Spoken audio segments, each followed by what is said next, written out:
ఎక్కడి నుంచైనా నిలబడతారు. నేను ఏమన్నానంటే అనకాపల్లి బెల్లం ఉన్నాడు కదా మన ఐటీ మినిస్టర్, అక్కడ నిలబడతా. లేకపోతే శ్యాంబాబు నా క్యారెక్టర్ ఇచ్చాడని ఏడ్చాడు కదా అంబటి రాంబాబు.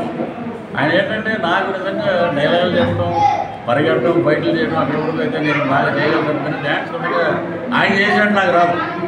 రేపు పొద్దున్న ఆయన ఏదైనా జబర్దస్త్ ప్రోగ్రాం కానీ పనికొస్తాడు ఊరిపోయినట్టు. సో ఎప్పుడూ ఒకళ్ళ మీద పడి ఏడవడం తప్ప.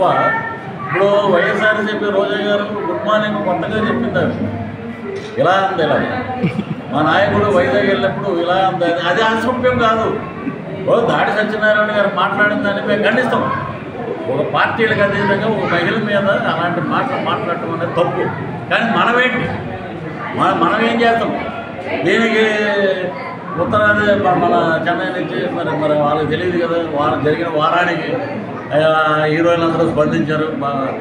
ఆవిడకి ఇలా జరిగిందని మేము బాధపడుతున్నామని చాలా ఇదిగా ఎదురు చేసుకుని ఎన్ని చేశారు. అంత ఎందుకంటే వాళ్ళ నియోజకవర్గంలో చిత్తూరు జిల్లా పెద్దిరెడ్డి రామచంద్రారెడ్డి గారు ఏమీ మాట్లాడలేదు, నారాయణ స్వామి గారు డిప్యూటీ ఏం మాట్లాడలేదు, ఎమ్మెల్యేలు మాట్లాడలేదు, మహిళా ఎమ్మెల్యేలు మహిళా మంత్రులు ఒక్కలైనా మాట్లాడారు?